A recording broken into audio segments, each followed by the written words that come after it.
Good afternoon and welcome to one of our next Navigating the Blizzard webinar.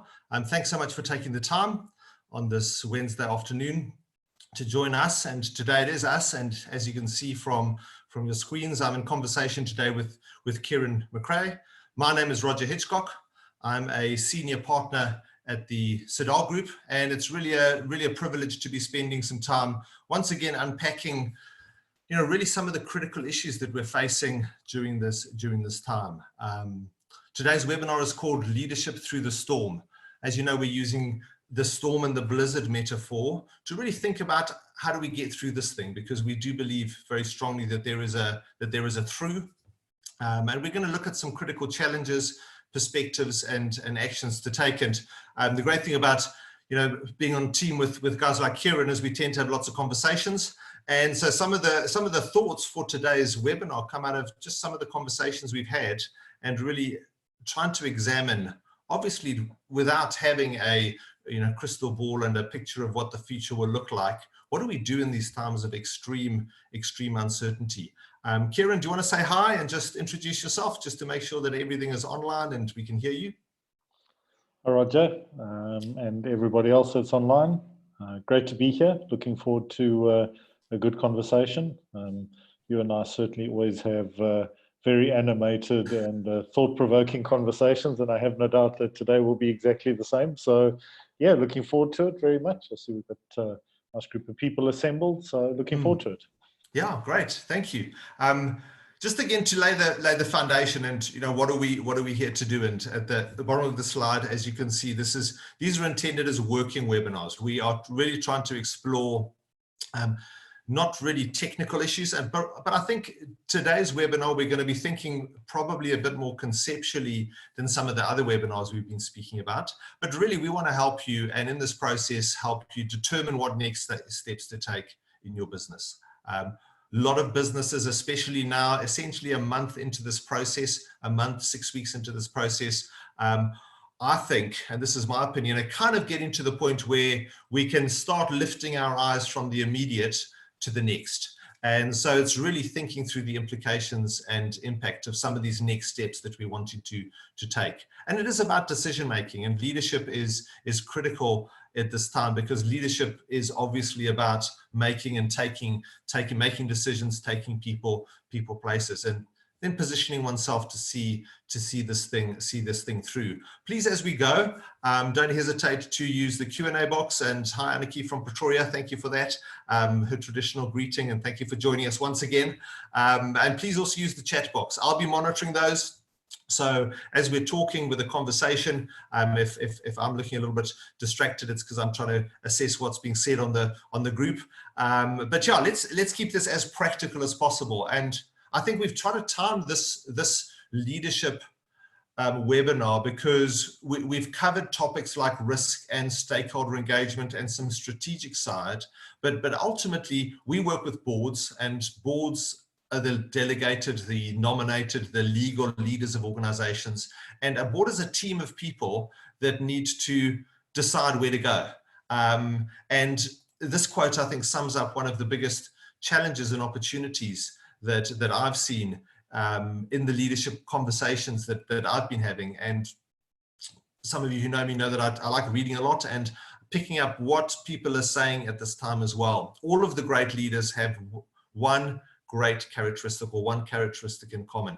It was the willingness to confront unequivocally the major anxiety of their people in this time, or in their time. This and not much else is the essence of leadership. And that's what we want to focus on. We want to really focus on a lot of the people issues, because we've spoken quite a lot about systems issues, and we'll mention those. But I think that this is a time of great anxiety, or the potential for great anxiety. I think in our checking in with the groups that I work with, we always try to ask how people are doing. And possibly that's a question to throw at you up front. We like to start these webinars with a personal anecdote and a personal experience. And I'm throwing this at you, Kieran, but any thoughts in terms of any personal anecdotes? One that comes to mind is I've just had a meeting today with someone who, it was their first time they were using Zoom, and I thought, wow, there are people out there who don't know how to use Zoom, which was an interesting one. So I could take them through the steps, and that was interesting, just from an anecdote point of view, because we're all getting very used to this. In a sense, this is becoming some of the new normal. Your thoughts? Yeah, I think new normal is a word that is bandied around a lot at the moment, and I think we're all learning to do things in a different way. I think, anecdotally, I think that what this whole crisis has probably demonstrated is that it's made us all aware, organizationally, from a leadership point of view, of what the limits are, or what the limitations are in our ability to adapt and change and learn. And when I say that from the point of view of, it's probably given us good insights to things that sometimes we overlook, or perhaps are blind spots. When you're operating under circumstances that are ideal and favorable and all of that, you seldom see the blind spots and the things that you're not looking for. And I think, if anything, COVID-19 has made us brutally aware of the limitations of our ability to change, learn, and adapt, or our ability to do so if we haven't observed any limitations. Yeah. So Kieran, also tell us a little bit about yourself. So you've worked with teams, you've worked with groups, you've done a lot of coaching. You joined the Sirah team at the beginning of this year. But tell us a little bit about that, because obviously the conversation we're going to be having today is a lot about that, leading teams. Very much so. So I spent the best part of 30 years working in the areas of leadership and teams, specifically looking at working with the link between leadership and teams, and teaming and getting teams to perform. I think the link that sits between those is organizational culture and engagement. So how do we get people engaged in organizations through the leadership to achieve the objectives and the outcomes, or our strategy that we have? And that's where I've spent most of my working life, and in those sort of areas. So as a result, working with leadership teams right from strategy to execution, and how that rolls down into the organization. How do we align our culture with our strategic intent? And also then picking up on the elements of, it's great working in a larger group, but sometimes individuals in teams require coaching and assistance on a more personal level. So I've done a lot of that at executive level, but again, right across the board. Yeah. And essentially, and that's where the focus, and that's obviously why you joined our team, because the way we look at it, and especially a lot of times boards need to be reminded that essentially organizational leadership is leadership by a team. And so a lot of the things we're going to unpack are things that are often challenging, because it's not an individual strong personality who actually is designed to lead an organization, but it's the board. And so just a couple of thoughts to lay some foundations. And this is one that I found fascinating when I started a number of years ago working in the boardroom space, was to really unpack, well, what does a board actually do? And especially relating it to leadership. And the word that comes up obviously in the board space is this concept of governance. And people often think that that's a technical tick the box, but actually governance is a leadership word, because the word governance comes from the Greek word that means to steer or pilot a ship. And if there isn't, if the pilot of a ship isn't the leader of the team in a ship context, but it's also what the leader of the team has to carry in their mind. And I often say that the challenge, obviously, of leadership is to have an end point in mind. And I think this crisis has made it really, really difficult. And so we do need to rely on each other as we govern our organizations to think about what that endpoint is and what is this storm. So here, obviously, the ship is in wonderful sunshine, but right now the ship is in a blizzard, in a storm, with lots of big waves. Another thought around the role of the board. Let me think this concept that I've unpacked a few times. I call it the new logic of leadership. And it comes from the thinking that the legal duties of directors are summed up in three really interesting words. They are spelt out in most pieces of legislation as the threefold duty of care, of skill, and of diligence. And when I think about leadership and think about what that means in terms of leadership, is that I think there are three clusters of skill sets that, especially in today's world, are super important. And I call them the disciplines of the heart, the head, and the hands. We often focus on the role of leaders, the skill of leaders as thinking and working through things. And there's a lot of boards that are incredibly skilled at that. But that's the skill word. Preceding that word is the word care. And care is an interesting word to put into a legal framework, because it is a heart word more than it is a head word. And so our approach, and it's come up in a lot of the examples that we're seeing where leaders are being stretched and pulled between our people and the systems, or our money and all of those kind of things. And we need to unpack that. And then there's obviously the hands side, and that's the work we need to do. So obviously there is work at board level, and I often unpack that in terms of the preparation and all of those kind of things. I know you've got a slightly different angle on maybe those words, Kieran. Yeah, you know, and I think it also sometimes boils down to decision making and how we act. So I often like to think of it as head, heart, and guts, because, you know, we from a leadership point of view, we're often torn from the point of view of, I need to make a decision. Do I make the decision from from the head, what I think is right, what feels right in my heart, or just that instinctual kind of thing from the gut, that gut feel, you know, and we always talk about, you know, it just doesn't feel right. My gut is telling me, you know, often I get asked the question, so what is your gut telling you? And often what your gut tells you versus what your head tells you and what your heart tells you are very different things.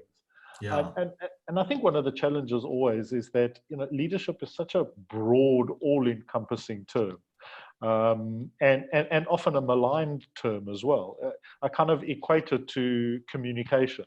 You know, go into any organization and ask people in the organization what could improve around here, and I almost guarantee you that the first person you speak to will say communication. Communication, And the one thing that I've learned over a long period of time is that the only thing that is true about communication, because everybody has their own definition of what it is, the only thing that I've learned that is a universal truth about communication is that it is always something that somebody else is bad at. Never me, it's always somebody else.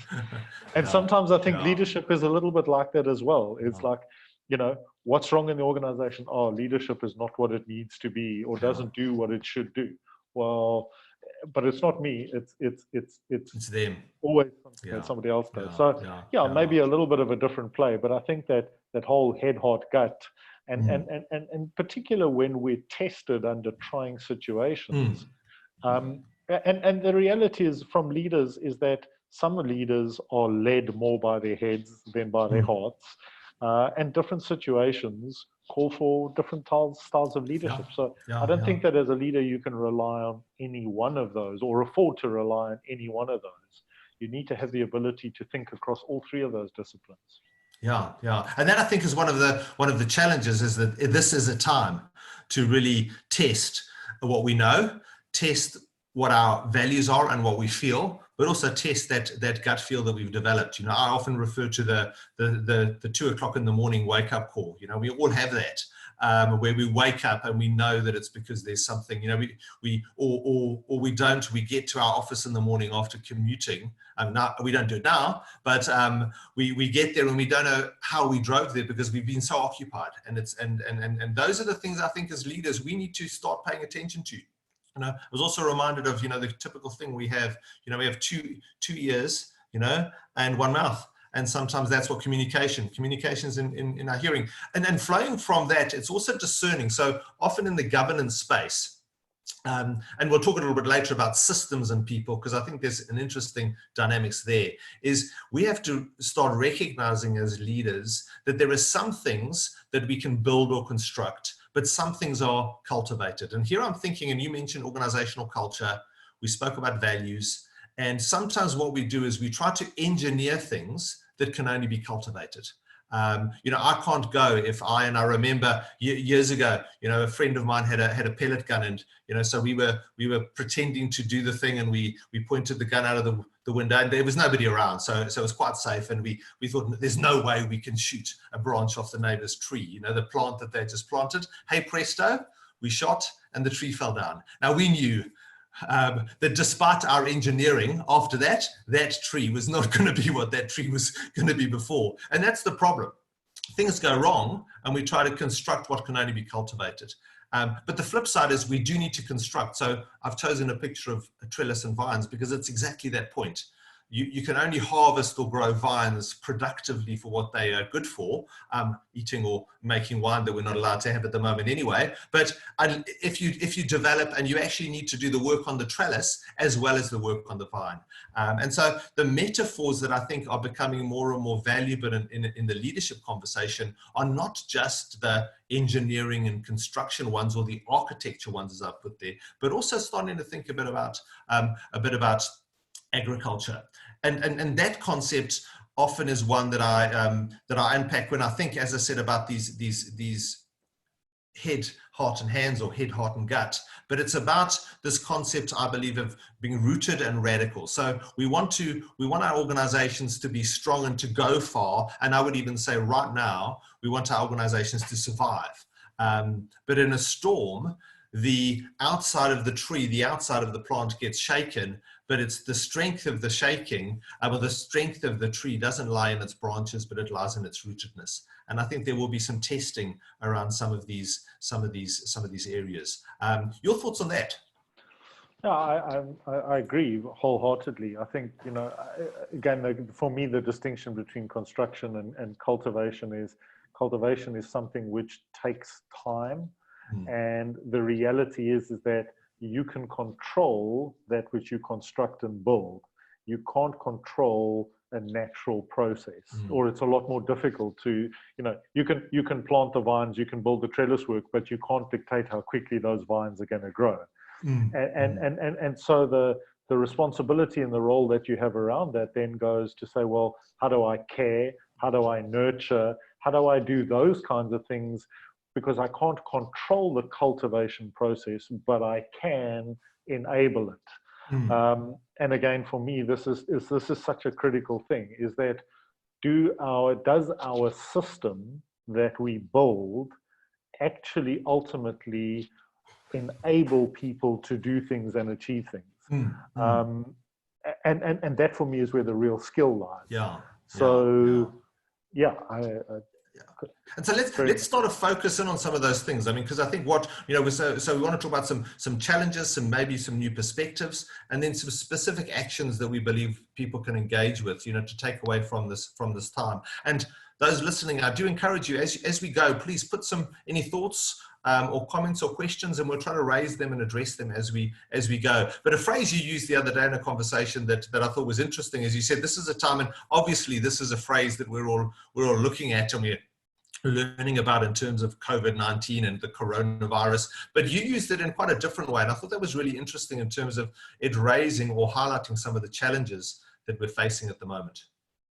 Yeah, I think this is a term which 3 months ago, or maybe even 6 weeks ago, none of us had ever thought about using in terms of flattening the curve, certainly not in a daily context. But, and something that the whole world is living with. And I read a stat the other day that more than half of the world's population are living under lockdown conditions at the moment, or have been. But the reality is that a lockdown is full of paradoxes, and you and I had a long conversation about the paradoxes of leadership. But the whole principle of a lockdown is a paradox, because at some stage you have to be prepared to break the compromise. And a term that I've seen coming out a lot is the whole balance and the paradox between lives and livelihoods. And again, I think that's a paradox that from a leadership point of view, even under normal circumstances in an organization, is a paradox that we're dealing with all of the time.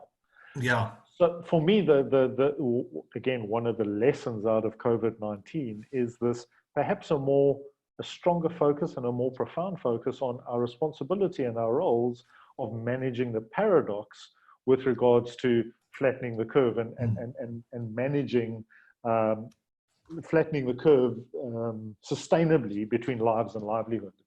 Yeah.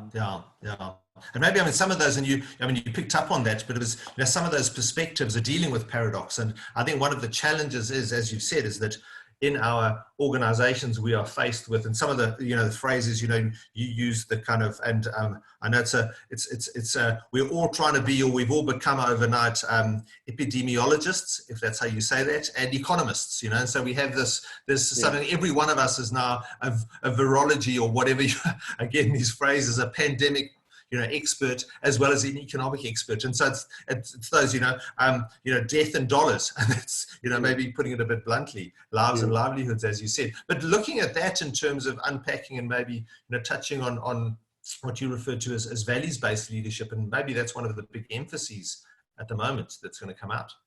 Well, I think from my perspective that the values that you have as an organization are actually the one thing that you can have any certainty on at this particular point in time, because we're just dealing with uncertainties that are changing all of the time in various, but the one thing that you can be certain of, but herein lies the paradox, in that so many organizations that I've worked in, when you look at the values that they have as an organization, what strikes you when you really think about them is that more than likely they're hollow words that were written in better times. And when I mean better times is when people founded their business or started their business and they decided, well, we need a set of values. And the number of organizations that I've seen, and I'm sure all of us on this call today have probably experienced, where you walk into organizations and say, our values are integrity and honesty and transparency. And integrity is always number 1, 2, or 3. Yeah, exactly. And you kind of go, but hang on a second. Shouldn't that just be the ticket to the game? Shouldn't our clients or our customers or our people be expecting of this? Why do we have to state it as a value? And for me, it's in times like this right now, when times are particularly tough, when it's actually the right time to sit down and say, perhaps we need to reevaluate our values or relook at our values. Perhaps we need to rewrite our values, because it's the things that we're doing now as an organization, and values determine culture and behavior and therefore actions. It's the things that we're doing now that, if we survive as an organization, are the actual values that we have as an organization. They're the actual things that have made us successful. And they're the accurate, because again, paradox, trade-off, whatever you want to call it, is we have these values, but we don't see them being lived. Now, all of a sudden, we're having to go, we need to survive as an organization, absolutely. So the values that we're displaying, if we survive, those are the exact things that we need to take going forwards and work on them more. So I don't think there's been a better time to actually sit and reflect and go, do our values actually reflect who we are as an organization? And then do they guide our actions? And so, I mean, one of the things we started to do as a team, and again, it's not because it's just we're in the same boat. Well, we're in the same storm as everybody else. A great quote I heard the other day was, which I think sums it up, is we're all in the same storm, but not necessarily all in the same boat. So entering the storm, we really sat down as a team and we said, look, what are some of the key things we need to base our decisions on? And we spoke about the values. And one of the things that many of you know, I traveled significantly and literally until the beginning of March was traveling to Kenya, Ghana. I'm based in Pretoria, Kieran's in Cape Town, but I'm traveling there every month. And one of the things that we said is that we've got to decide about this traveling thing. And what was really interesting is that there was a consensus in the team to say that ultimately the decision must lie with the person doing the traveling. And I felt a bit torn, because here I am, best interest of the company, me and my health and family, et cetera, et cetera. And interestingly enough, at that time, both, I think, Kieran, you also had a daughter in another country. I had a son in another country. So this traveling thing was becoming quite an interesting thing. And yet what I think we did well as a team, and I'm sure it was not without some people having their own thoughts. But, you know, to say that having to make that decision, but not feeling pressurized to make it one way or the other, was something that I felt. And it's because we had said, this is what we need to value in this. And I'm sure, as many of your other companies have had, you've had conversations about, you know, how are we going to treat our people? How are we going to treat the things we have? How are we going to deal with people? And so we've found it helpful really to base back to some of those values that we've expressed, and we're learning with everybody else. But it has made it easier. I have to be honest around that as well. Your thoughts? Yeah, you know, I mean, they anchor points a lot of the time, and when the more relevant and the more real they are, the more value they have at the end of the day. And you know, let's face it, I don't get up in the morning and go to work because I'm inspired because we have a value of integrity. That does not get me out of bed in the morning. But if you say, I'm getting out of bed in the morning, as we do with the cigar group, with one of our values, is that I want to create impactful growth. Well, that's a whole different conversation. Or you and I are going to do this together because we're #climbing together. You know, then it starts having a whole lot more relevance. But no one got out of bed this morning because their company values are integrity and honesty. I can promise you that much. Yeah. And bridging to some of the things we can do, and this is a model that I often use, is I talk about the fact that leaders need to balance or to keep two dimensions in mind. The blue horizontal line is the timeline, because we have to look into the future. And the challenge right now is that our strategic horizon has been shortened significantly. But I think we're at a point now where we can start going from the immediate and start extending that one. But critical to moving forward along the blue line, we need to go deeper and really question. And so coming from that conversation, I think an action that companies can take is really have conversations about what underlies their values. And that's really talking about what we fundamentally believe to be valuable. And here we're not talking about faith-based beliefs. We're talking about beliefs about how business should work, beliefs about how we should be with people. And I think some of these some of the fundamental ones are being challenged. Your thoughts? Yeah, you know, I think a crisis is good at doing one thing. It throws strategy out of the window and it brings solutions onto the table. Another tweetable soundbite. No, just and you know, I heard a lovely phrase the other day. We often talk about organizations have a long-term strategy to thrive and a short-term strategy to survive. Yeah. What we need to be working on going forwards is how do we thrive? So how do we take those two concepts and marry them together? Because it's the organizations in 5 years' time that have thrived that will really be doing well. So yeah, I again, you know, you talk about balance, you talk about paradox. It's the same thing. We have to hold these things the whole time. And one of those strategies, as you just put up there, is very much around asking ourselves the question: how are we going to win back the new customer? And when I talk about this idea or this concept of the new customer, it's not new customers that we've never had before. They're customers which we've always had, but post this process are coming back perhaps with new behaviors, new expectations, and new requirements. How are we going to win them back? How are we going to win back their trust? I was talking to a friend of mine this morning who's in the hospitality industry.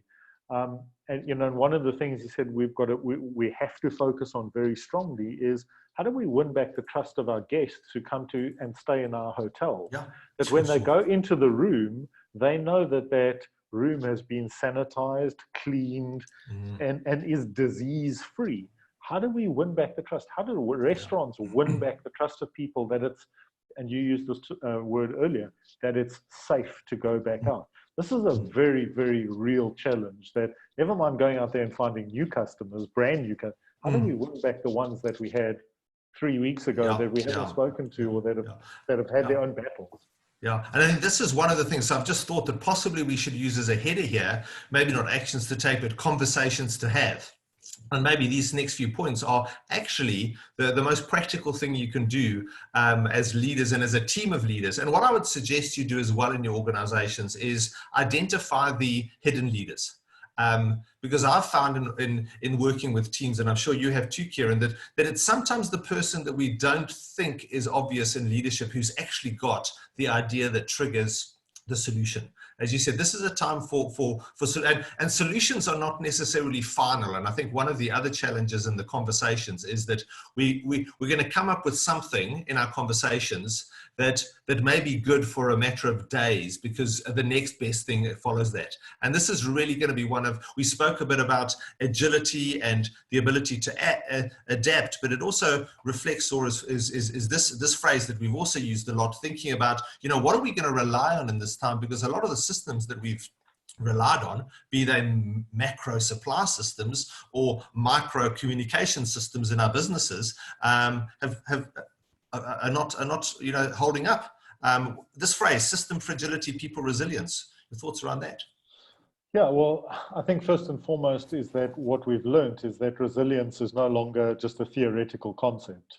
Every single one of our systems and everything about us as human beings, we've learned over the last couple of weeks is that resilience isn't just a theoretical concept, it's real. Yeah. But what has also happened is that, COVID has shown that systems built to maximize efficiency are often brittle under stress. Yeah.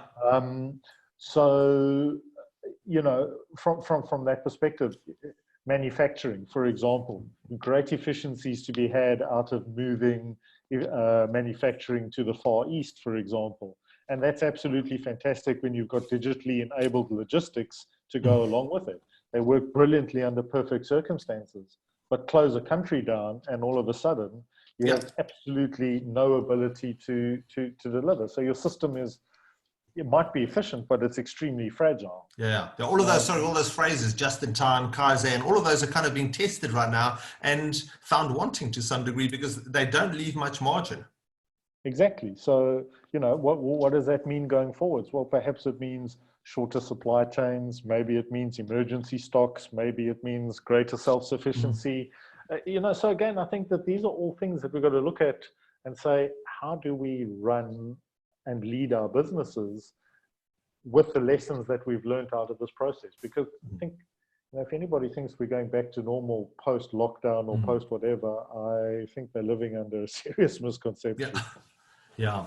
And I think one of the things, so in a number of the webinars, and it has been a theme, so what I've found happen is that some of the concepts that have been in the back of my mind have really come to the fore in really thinking through and presenting and getting lots of questions. And so really valuable in this last few months or last few weeks to really get peppered with a lot of questions, because it's helped us really think through some of the stuff that we know or we've been thinking about. And it's this combination of systems and people. And obviously, you cannot have a system-less business because your maturity of your business is often in the system. But it's about getting the right balance. And I think what we're seeing, the resilience seems to be the businesses that have that are not necessarily abandoning their systems, but have the right people who can quickly and in a well thought out manner, even if it looks chaotic, can really examine their systems and rebuild the systems. So it's that concept of, the resilience. I think we are seeing those happening in people, because we're even seeing it in communities, that communities are stepping up. We've all watched the videos of communities stepping together, and we need to find ways to get that done in our businesses. Thoughts? Yeah, and I think focus on what real value creation looks like. So, if we're going to manage those two against each other, if we're going to look at those two as our kind of paradox theme, is how do we create and generate real value going forwards? And there's going to have to be a focus on the human side. It's not just a tech. We can't. This is not a tech-driven thing only. It's again, lives and livelihoods. We've got to focus on both aspects to create real value.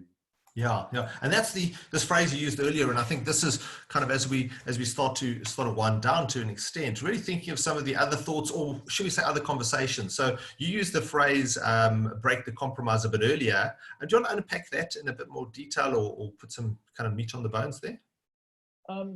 Yeah, so again, I think I read an interesting survey.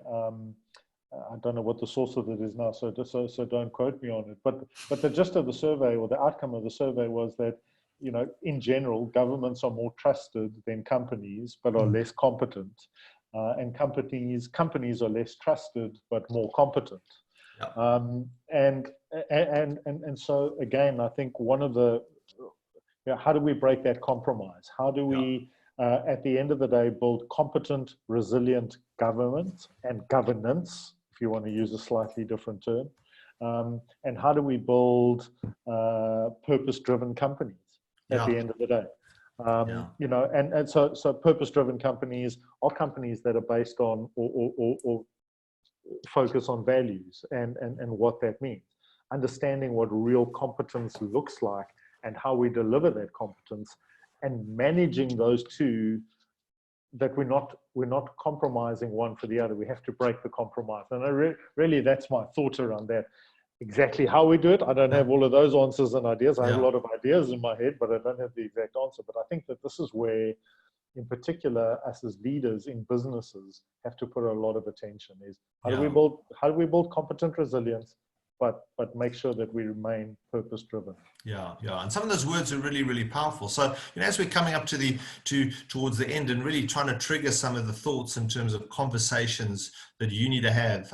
One comment, Kieran, if you could just make sure your volume has been dropping a little bit there. A couple of people have said that. So it's really thinking about some of these phrases and some of these conversations that we need to be having in our businesses. And thinking from that to say, one of the other phrases you used. So please drop some questions or chats, or even just comments into the chat box so we can pick up on some of those. You used the phrase which I thought was really, really powerful, is to say, how do we think about leaders as the carriers of the narrative of hope? Yeah, again, I think I often ask people when I'm working with them and coaching them, I say, so what's the narrative that you're running at the moment? It drives my wife nuts as well when I go, the narrative is this. She goes, I'm not one of your clients. You don't have to talk to me like that. But so I'm often curious as to what the narrative is that we're running from a leadership point of view, because where our thoughts go, the energy flows. And so where are we putting our attention? And when I say hope, I don't mean coating things in a silver lining, and dressing things up and that everything's going to be okay and we're going to sing Kumbaya and we're going to move on like that. And for me, a great example of this is actually our president, who's had to make some very tough calls.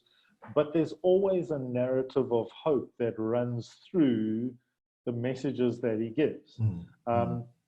We can debate whether that narrative continues to run through his entire management structure, which it doesn't.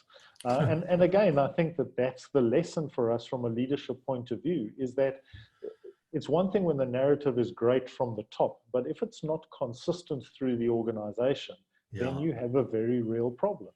And so that's really what I think about with this narrative of hope, not rosy-colored, rose-tinted glasses view on the world, but one that is consistent.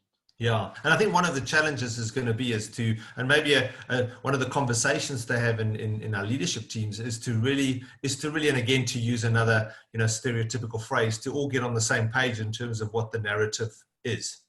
Because I think one of the things that that needs to be clear is, and what directors need to do and what leaders need to do, is they do need to direct and they need to lead, which means there must be alignment. I think one of the things, and reflecting on a couple of the comments about communication, is how do we use words that are consistent and coherent? Because our teams, our organizations, if they get different messages from different people who they look up to and who they expect to lead, So getting on the same page with that narrative is important. And that could start by simply, and what I would suggest possibly doing is in your leadership team, is maybe everybody write their own narrative of hope individually. Find a way to share that with one another and together form a joint narrative of hope. Because I think one of the dangers is if it only comes from one person in the team, and this is, we often find this in organizations, a dominant personality, it's their perspective. And I think we need in this time to be creating our perspective. And I agree, Kieran, not something that is blind, but something that is fundamentally, expectant or hopeful. There's a reason why some of the great leaders have regularly used phrases like, in every crisis there is an opportunity, because people who engage with the crisis well, or as well as can be expected, are the ones who normally come out of it. That's thriving, that you mentioned, I think is really an important thing to be thinking about at this time. And so that's what I encourage you to do, to go back, identify the compromises in your business that you need to be thinking about. Ask yourself the question, what do you need to cultivate and what do you need to construct? Maybe there are short-term systems, processes that you need to engage with and talk about and unpack. Maybe there are parts of your business that you need to pause and say, we're not even going to go there for the next while because it's not going to help us to thrive this. What is your purpose? Ask the why question quite a bit. And that's come up in conversations as well. It's really to say, because it's the purpose it's the depth that'll get you through this at the end of the day. And then build your narrative of hope. And one of the key things we've said, and it's, ironically, this phrase inflection point has been coming up quite a lot. I do a lot of work on strategy, which has been really, I've had to rethink and think again around a lot of the thoughts and concepts that I've worked with for the years. But one of the things in the last 2 or 3 years, there've been a huge number of books that have spoken to this thing called the inflection point. And so you put it in the phrase to say, there's never been a higher premium on leadership, and we are at this kind of inflection point in our organizations and in history. Thoughts on that? Yeah, I think, if you move one step down or up, I don't know which way you're going, from the narrative of hope, it's about galvanizing bold action. And that's the one thing that will get you moving or going forwards. And from a leadership point of view, I love what you were saying there, but we have a responsibility to, first of all, create this narrative of hope, so give people hope, and then galvanize bold action. It might not be popular, it might not be easy, it might involve some extremely tough conversations. It might mean banning people from buying cigarettes and alcohol. It might it might mean a whole lot of stuff. But you know what? If you don't galvanize bold action, you're highly unlikely to reap the rewards, whatever they may be. And I think so often it's the missing step. You talk about strategy. Strategy is not that difficult. It's the execution, which is the tricky part. It's the present, and for me, that's ultimately what it's about. And I see we are seeing some great examples of narratives of hope, but bold action going along with it. So there's a question that addresses that, and it's a thanks, Mark, for this. On the narrative of hope, this will be the most difficult, as leaders will be making hard choices that will definitely affect people. So what methods should leaders use to ensure the narrative is consistent across the organization? Your thoughts? Oh, tough question. That's what happens in these live webinars. Thanks for bouncing it to me. And without giving too simplistic an answer, I think you have to go back to say, what are the values of our organization tell us? Because if you're building that narrative based on your values, they will still be tough. That's not going to make them any easier. But you know what? At the end of the day, we've made them because we've made those choices based on a very specific set of values that we have as an organization. And perhaps a simplistic answer to what is a complex question. But again, I think that's the one thing that you have rooted as an organization is the values. And, maybe you don't have them written down right now, but you know what they are. And Yeah, if you were to walk around the organization and spend 10, 20 minutes talking to people, you would quickly establish what they are. And I think so you use the word which was, I was going to use the similar word. You use the word we quite a lot in that answer. And I think, Mark, one of the critical things, it boils down to our narrative of hope. Because I do think that if you can build together the narrative of hope in the organization, and I don't know your context exactly, but one of the reasons, what we've seen examples of that have come out, not necessarily out of this crisis, but out of previous ones, is where leaders have presented the challenge and the values to the people and said, how do we get through this? The one example that came out of the financial crisis was a company where they simply couldn't afford to pay people because people were no longer as busy as they were before, much like what's happening now to some extent. And so the thought was, how do we get people to lower their cost to the company without getting rid of them? And the conversation was basically, well, can we force people or ask people to take unpaid leave? And what came out of that conversation, and everybody agreed that they needed to think about it and work it out and see how it would work. And in a sense, there was an agreement that everybody would take a certain amount of unpaid leave. And then inadvertently, what happened is people started to trade off the leave. By that, the people who could afford to take the unpaid leave went to the people who couldn't afford to take the unpaid leave and said, we'll take your leave. And so it created, obviously, and there's complexity in that as well, but it allowed, you see, the solution isn't necessarily in the narrative. The narrative is what gives you the framework. And I know we use this word narrative very, very kind of loosely, but it's really, if we can get the team to develop it, I think there could be some strength in that. Any thoughts? There's another couple of questions that have come through, but any thoughts on that point before I'll throw the next one at you?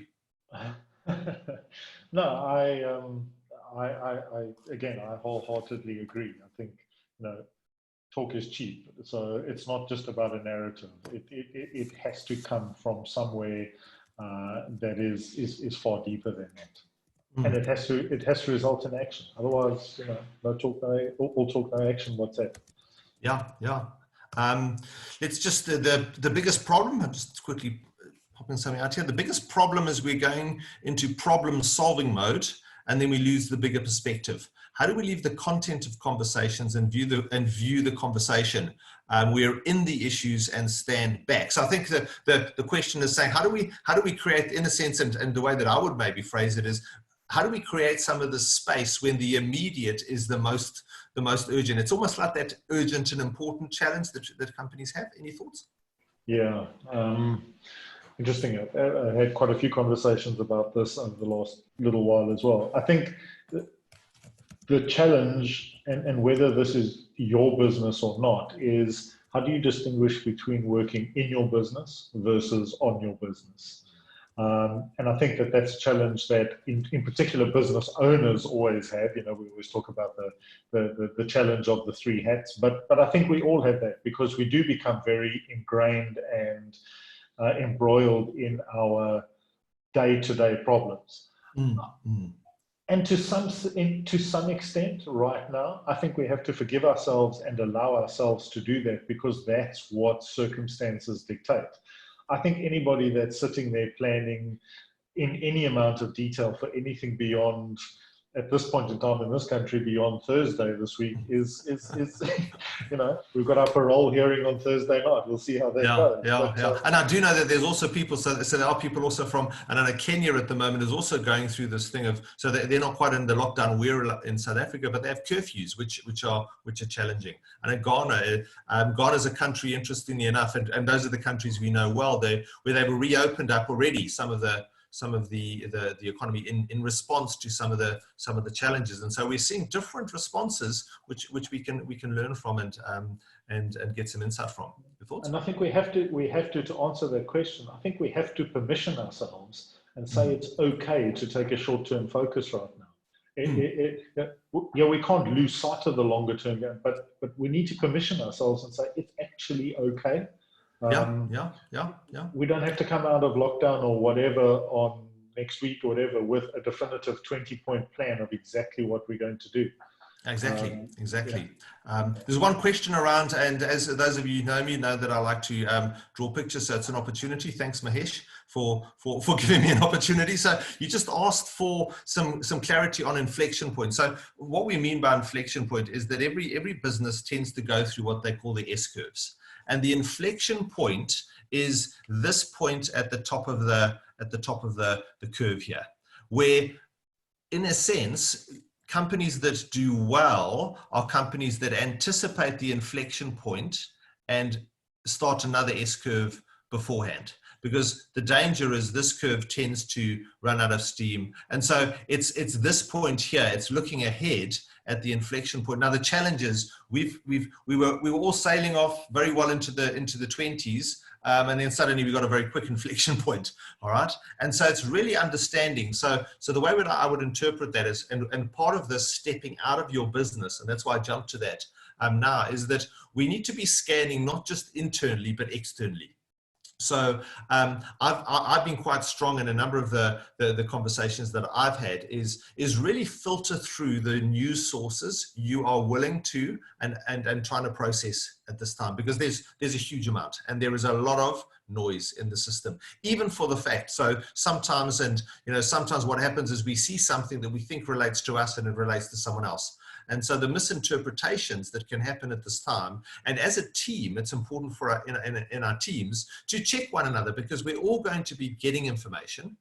And remember that this inflection point that we're trying to find is a combination of both internally and externally. And that's the captain of the ship metaphor that we spoke to. And so it's really thinking. So the metaphor of the blizzard that we've used is our strategic time horizon that may have had a 10-year time horizon, and we were looking at our 2030 plan. We now have to look and say, what is the 5-year, what is the 2-year, and probably what is the 1-year? What is the 12-month vision?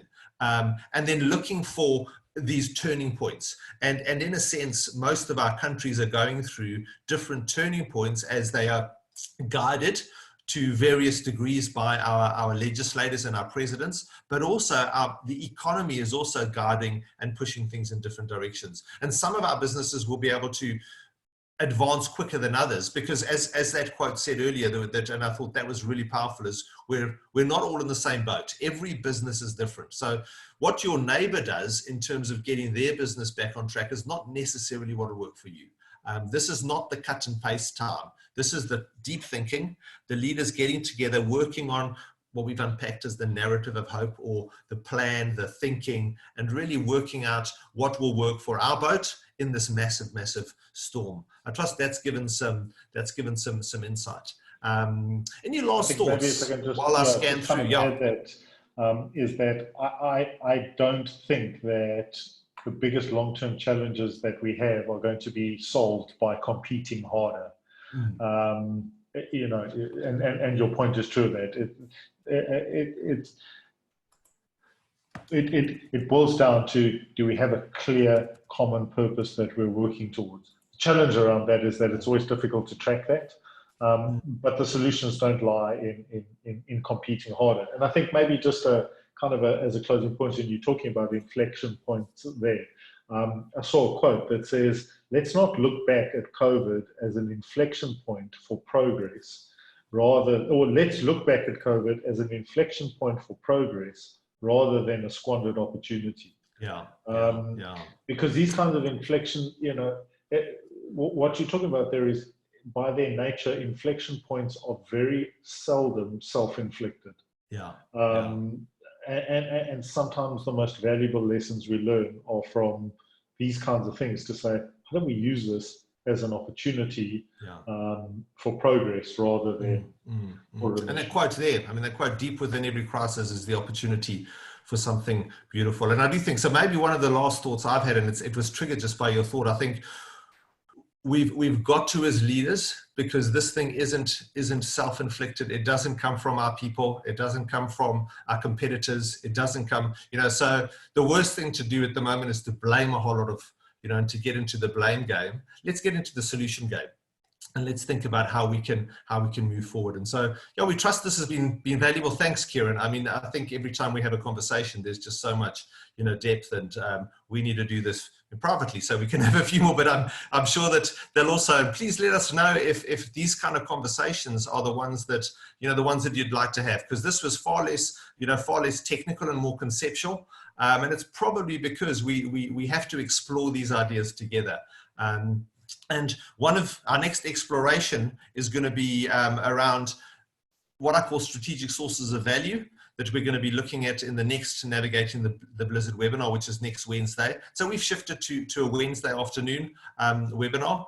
And so the idea of that is to really look at our businesses and also have conversations. So again, conversations around, well, where are the things we can look for in terms of value, and how do we identify them? Because as we are going through this chaos and the storm and the blizzard, there are moments, there are things we can attach onto. There are winds that are blowing that are going to move us in the right direction. There are waves that are breaking that'll either take us out or we can ride, depending on which metaphor you want to think about. What we've also done is we've really in response to some of the questions and the thinking, we've put together a lot of the content from these webinars and deepening it into a half-day online workshop that you'll get some information about or have already had. And so please respond and let us know if that's something of interest. That we can either do in-house, so we can bring it into your team. It will be done virtually online. And the idea is to look at the concepts or the themes of strategy and people and risk and stakeholders, and really put that, and there will be tools and templates and some very practical case studies or thinking that we can put together around that as well. So thank you all for taking the time to join us online. Thank you, Kieran, for your insights. And I trust they've been valuable. You can contact both Kieran and myself through the SADAR website. We'd be happy to engage. Both of us are in lots and lots of Zoom meetings. So the best would be to get our email addresses, or even, I'm happy to be contacted via WhatsApp if you can track my number down through the office. But please, let's engage. I do think that this is and I know the phrase is becoming a bit tired, but we will get through this together moment for not just each of our individual businesses, but also for each of our teams. And so engage with your team. Find ways. They're wonderful. These platforms are incredible.